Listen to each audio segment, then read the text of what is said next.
안녕하세요. 탄단지 두 번째 시간이에요. 오늘은 예고해드린 대로 이미지에 대해서 해볼 겁니다.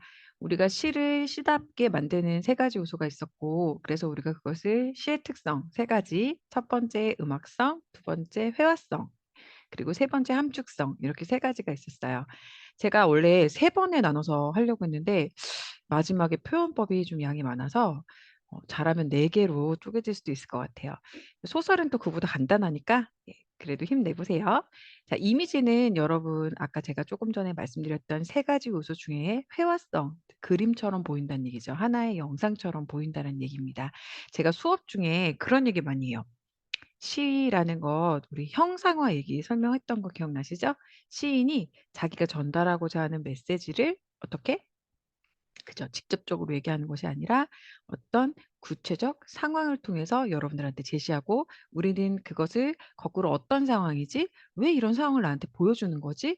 라는 것들을 끊임없이 생각하면서 시를 분석하는 연습을 게을리하지 않아야 된다라고 말씀을 많이 드렸어요. 여기에서 이제 그 하나의 장면처럼 하나의 상황들로 이렇게 보여지는 부분 그것하고 굉장히 밀접한 관련이 있는 부분인데요. 자, 시에서 나오는 시의 이미지에 대해서 해 보도록 하겠습니다. 자, 심상이라고 되어 있어요. 자, 심상이라는 것은요. 마음의 모양이라는 얘기거든요. 마음속에 그려지는 영상 이런 거예요. 되게 이상한 말 아니에요? 어떻게 마음의 모양이 있을까요? 네, 그것이 없는데 마치 있는 것처럼 보여주는 거니까 시가 예술인 거라 예술인 거다라고 말씀드렸어요. 그게 바로 형상화의 하나의 되게 중요한 큰 축을 이루는 부분이겠죠. 그래서 여기 보시면 이미지라는 건 즉 심상, 다시 말해서 마음속에 그려지는 영상. 그것은 독자의 상상력을 자극하고 화자의 상태, 즉 정서와 태도 등을 드러내거나 독자가 대상을 생생하게 느낄 수 있도록 만들어 준다. 많이 들어보던 표현이죠. 화자의 상태, 정서 태도, 그리고 독자가 대상을 생생하게 느낀다는 것, 주요 대상을 생생하게 느끼게 한다는 것은 결국 시의 주제와 굉장히 밀접하게 연결이 되어 있잖아요. 그러니까 도대체 시인이 이것을 통해서 무엇을 표현하려고 하는 건지까지를 생각할 수 있어야 됩니다. 아까와 똑같아요. 선지. 이 선지가 어떻게 여러분 앞에 사용된 이미지가 어떤 이미지인지를 여러분들이 맞히실 수 있어야 되고요. 두 번째 그것을 통해서 어떻게 활용하고 있는지, 어떤 효과가 있는지 이런 것들을 판단하는 선지들이 많이 나옵니다. 사실 '어떤 이미지를 사용하고 있다.' 이런 선지는 이제 고등학교에서는 만날 수 없다라고 보셔도 과언이 아니에요. 그것만 묻는 경우는 없습니다.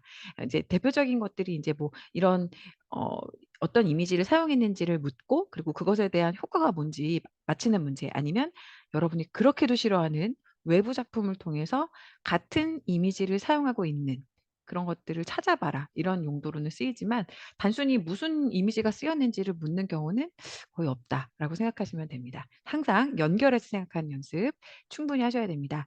자, 이렇게 아까 제가 말씀드렸던 마음속에 그려지는 영상은요.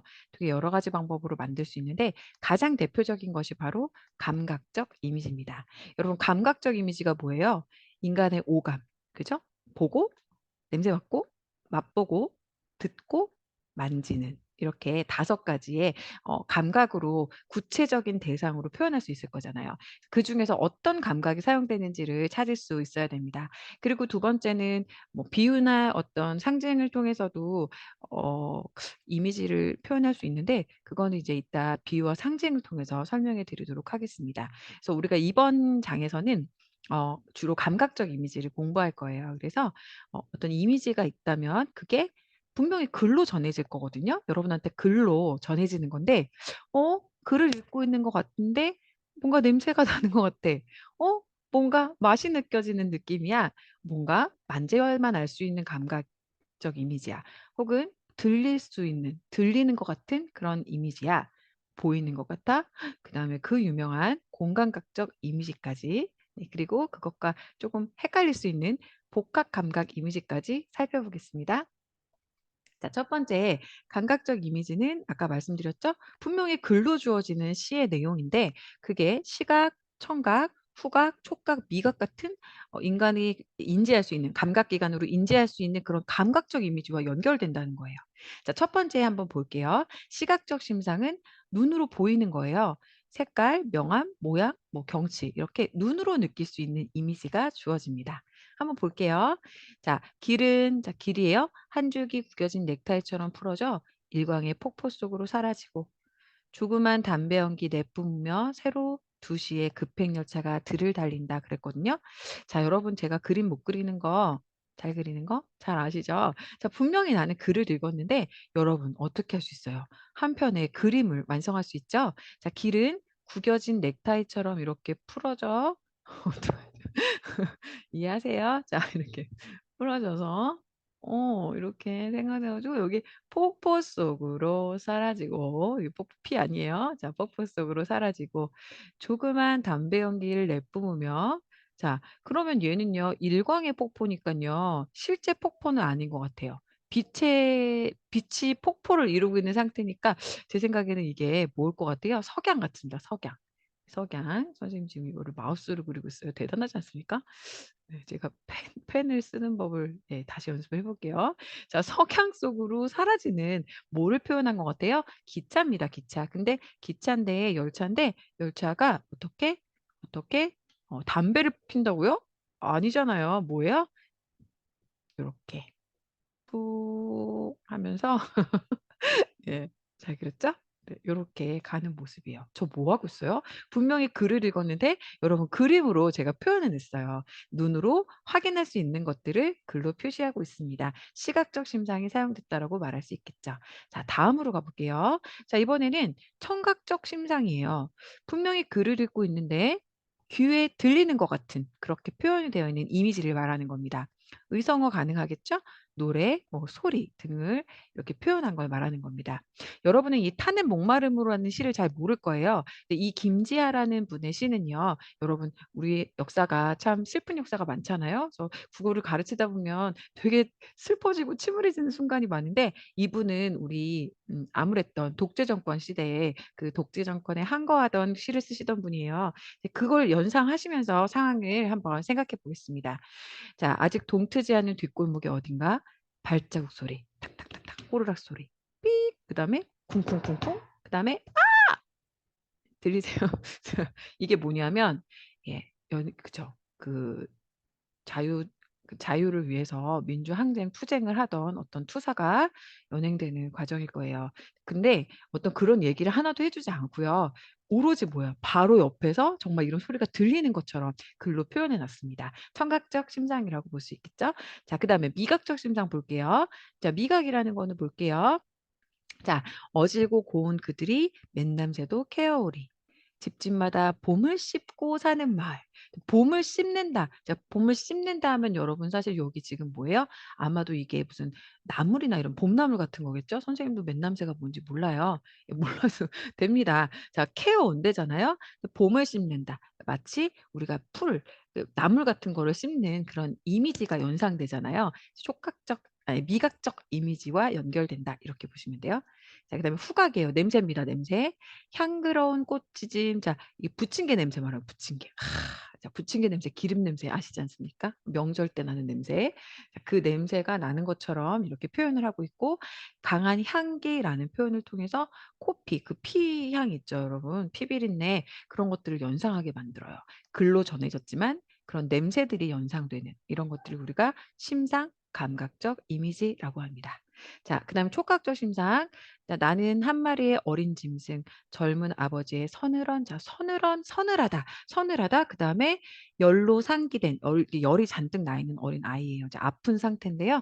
말없이 부비는 것이다. 자, 여러분 이 부빈다 그다음에 서늘하다. 이거는 우리가 손을 대봐야 피부를 대봐야 알 수 있는 거잖아요. 촉각적 이미지로 볼 수 있습니다.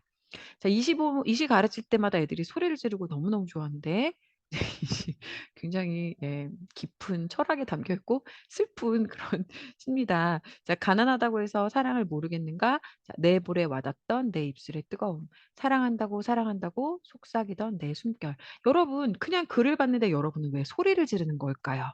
마치 자기가 지금 다가가고 있는 입술이 닿는 것 같은 그리고 숨결이 느껴지는 것 같은 생각을 하시기 때문 아닌가요? 자 이거 역시 촉각적 이미지라고 볼 수 있습니다.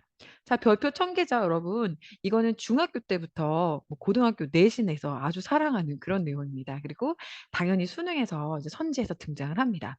이거 하나 가지고 뭐 문제가 되진 않지만 수능에서는 내신에서는 굉장히 사랑하는 그런 내용이니까 잘 기억해 두셔야 돼요. 자 공감각에서 제일 중요한 표현은요 선생님이 요렇게 표현하고 싶어요. 자 아까 이거 색깔 너무 무서웠으니까 바꿔 볼게요. 감각의 전이에요, 전이. 자 여러분 옮겨간다는 얘기거든요. A라는 감각을 B라는 감각으로 옮겨간다는 얘기예요. 자 그래서 A를 B 감각으로 전이한다라는 표현이 나오면 이건 다 공감각적 이미지라고 볼 수 있습니다.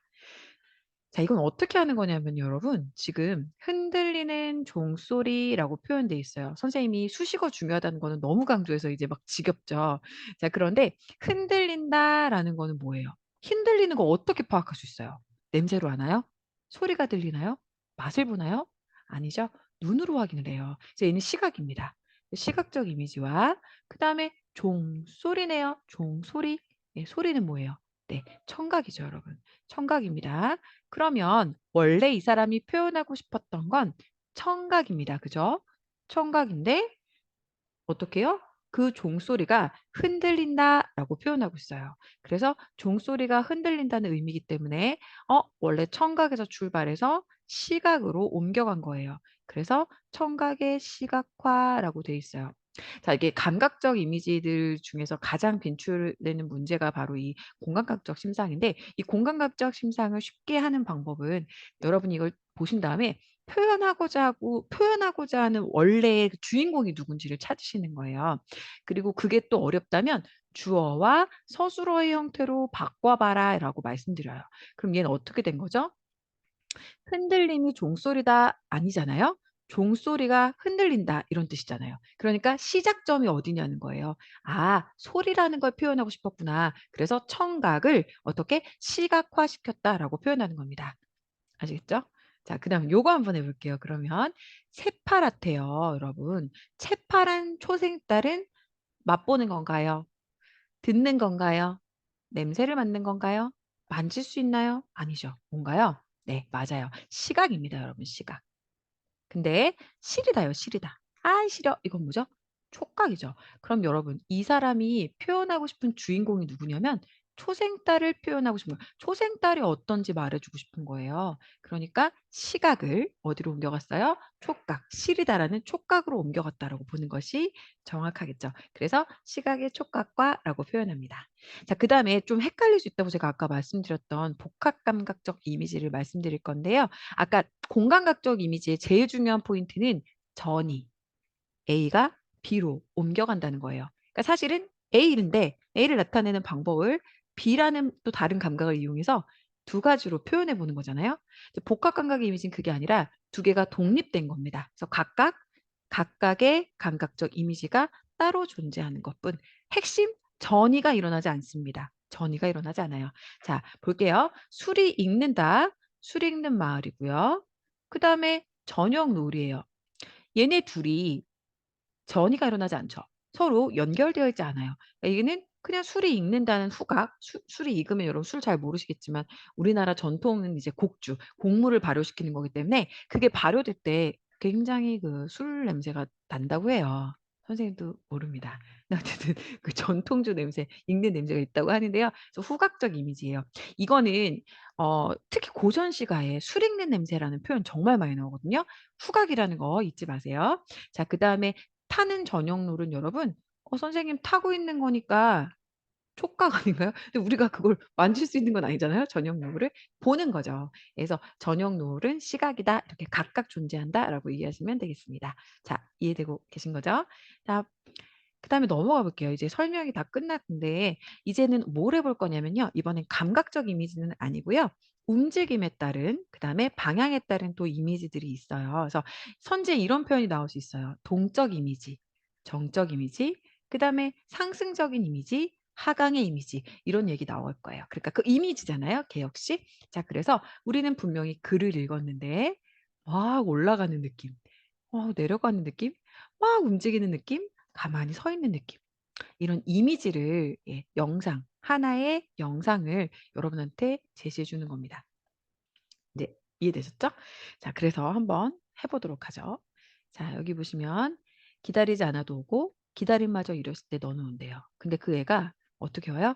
뻘밭 구석에 썩은 무릉덩이를 기웃거리고 한눈도 팔고 싸움도 하고 지쳐다 바쁘죠? 바빠. 5 살짜리 남자아이 같아. 그지? 다급한 사연을 들고 바람이 흔들어 깨우면 눈 비비며 온다. 이제 끊임없는 움직임이 계속 보이고 있어요. 그래서 동적인 이미지가 드러난다면 오른쪽에 있는 거 비교해 볼게요. 자 "죽는 날까지 하늘을 우러러 한 점 부끄럼 없이 없기를 잎새이는 바람에도 나는 괴로워했다." 그러니까 뭐예요? 막 가만히 있는 가만히 성찰하는 그런 이미지죠. 자 그다음에 상승 이미지, 하강 이미지 정말 많이 나옵니다. 자 우리 배운 시들도 쪼끔씩 보이네요. 기억나시나요? 음. 자 푸른 하늘 푸른 하늘로 자 반복이다. 반복이죠. 정말 푸른 하늘을 바라고 있는 것 같아요. 항시 날아오르는, 날아오르는, 날아오르는 하늘을 받들어 높은 예 낮은 데서 높은 곳을 향하는 이미지. 자 관이 내렸다. 깊은 가슴 안으로 달아내리듯 자 위에서 아래로 내려가는 하강의 이미지가 두드러진 작품이다. 확인할 수 있겠죠?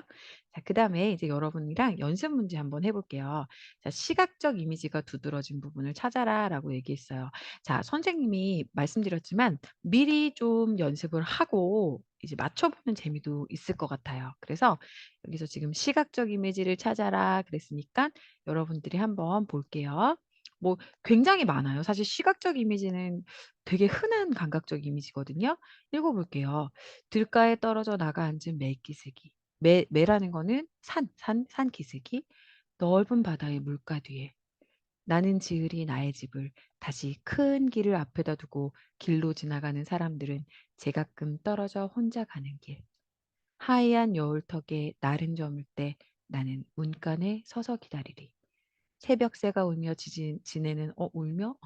지새는 그늘로 세상은 희게 또는 고요하게 번쩍이며 아침부터 지나가는 길손을 눈여겨보며 그대인가 하고 그대인가 하고. 여러분 제가 자꾸 여러분하고 이제 시 분석하는 연습을 많이 할 거고 많이 해 왔는데 그러다 보니까 시 자꾸 분석하게 되죠 여러분. 상황 뭐 하고 있어요? 기다리고 있네. 기다리고 있잖아. 그지? 어떻게 알았어요? 마지막 부분에 반복하고 있어요. 강조죠? 그대인가 하고 기다리리라고 돼 있어요. 그죠? 우리 수식어 서술어 보면 힌트가 있는데 여기 있어요. 기다리리. 기다리는 상황이에요. 누구를? 그대를. 그대인가 하고 그대인가 하고 지나가는 사람 하나하나를 다 눈여겨본대요 여러분. 사랑하는 대상을 간절하게 기다리고 있는 그런 내용의 시예요. 근데 이거 보시면 여러분 지금 한 편의 그림을 그릴 수 있죠. 선생님 또 그려 봐요? 안 그려도 되죠? 자 뭐 이거 봐봐요. 이거 보여요? 들가에 떨어져 앉은 매의 기슭에 슈 이렇게. 앞에 넓은 막 바다가 있대 여기 바다. 와 바다가 있고 여기다가 지을 거래. 뭐 집을 짓는데 그 앞에 뭐가 있나 봐? 큰 길을 앞에다 두고. 왜 큰 길 앞에다 둬? 누가 지나갈지도 모르니까 그가 지나갈지도 모르니까. 그려지죠? 네. 시각적 이미지 두드러진 시입니다. 자 이렇게 찾는 거예요. 자 그다음에 다음 시로 넘어가죠. 자 이번엔 청각적 이미지 찾아볼게요. 꽹과리 앞장세워 장거리로 나서면 따라붙어 악을 쓰는 건 조물에게 될 뿐. 보름달이 밟아 어떤 녀석은 꺽정이처럼 보세요. 악을 쓴대요. 킬킬댄대요. 울부짖는데요. 해댄대요. 다 뭐예요? 소리죠, 소리. 네. 이렇게 청각적 이미지가 드러난 부분을 여러분이 찾으실 수 있어야 됩니다. 자, 세 번째 후각적 이미지예요. 보시면 어떻게 돼 있나요? 여기 나왔네요. 보리 내음새, 보리 내음새라고 돼 있죠? 자, 이거는 좋은 시인데 되게 따뜻한 시예요. 우와. 그다음 미각적 이미지. 제가 이거 시를 다 감상해 드릴 수 있는 시간은 없으니까 여러분이 좀 한번 읽어 보세요. 제가 그걸 다 해 드릴 시간은 지금 안 되지만 여기 보세요. 달싹한 맛, 달싹한 맛. 맛. 맛이다. 아 미각이지. 이렇게 찾을 수 있어야 된다는 거예요. 자 공감각적 요건 좀 같이 해 보겠습니다 여러분. 이 시 굉장히 중요한 시고 되게 잘 나오는 시인데 언젠가 인제 여러분이 배우시게 될 아주 중요한 시입니다. 자 이 부분에 보시면 어떤 내용이 있냐면요. 음 선생님이 지금 어 청각을 촉각화한 그런 내용이 있대요. 청각을 촉각화. 어디 있을까요? 아 찾으셨나요? 네. 눈치 빠른 친구들은 어디든지 알 것 같은데 자 여기 있죠. "가을밤같이 차게 울었다." 자 차다는 건 뭐예요? 촉각입니다. 그죠? 그런데 울었다는 뭐죠? 예 총 청각이 총각이래. 청각이야. 근데 여기서 메인은 뭐야? 차다는 거야? 울었다는 거야. 울었다는 게 포인트죠. "울음이 차다." 이렇게 된 거잖아요. 그러니까 "청각의 촉각화다."라고 얘기할 수 있는 겁니다. 하나 더 해 볼까요? 자 하나 더 해 볼게요. 자 여기 보겠습니다. 어떻게, 어떻게 자 광물 소리가 어떻게 돼 있대요? 여러분 이거 진짜 미리 한번 좀 해 보세요. 강 멈춰 놓고 멈춰 놓고 자기가 먼저 좀 해 보면 좋겠습니다. 선생님 연습하는 부분만 그렇게 하시면 돼요. 자 여기 보시면 고향에 저문 강물 소리가 묻어 있대요. 어 고향에 저문 강물 소리. 어 야 근데 이게 참 소리, 강물 소리 얘들아. 어 뭐야. 청각이야. 그지? 청각이 어떻게 돼 있대? 묻어 있대. 이거 묻어 있다라는 건 뭐야? 묻어 놨다는 얘기죠? 이렇게 묻어 놨다는 얘기예요. 이거는 보는 거죠. 그래서 청각을 시각화 이렇게 되는 겁니다. 이해되시죠? 잘 따라하고 있는 거죠? 네. 팔로우 미. 선생님이 일부러 짧게 짧게 강의를 나누고 있습니다. 여러분 쪼끔씩 쪼끔씩 꼭 잘 챙겨 두세요. 자 이렇게 해서 이제 저희 이미지가 끝났어요. 다음 시간부터 이제 표현상 특징을 정리해 드릴 건데 표현상 특징의 양이 너무 많다 보니까 선생님 생각에는 요거는 두 번의 강의 나눠서 진행하도록 하겠습니다. 고생 많으셨어요. 수고 많으셨습니다.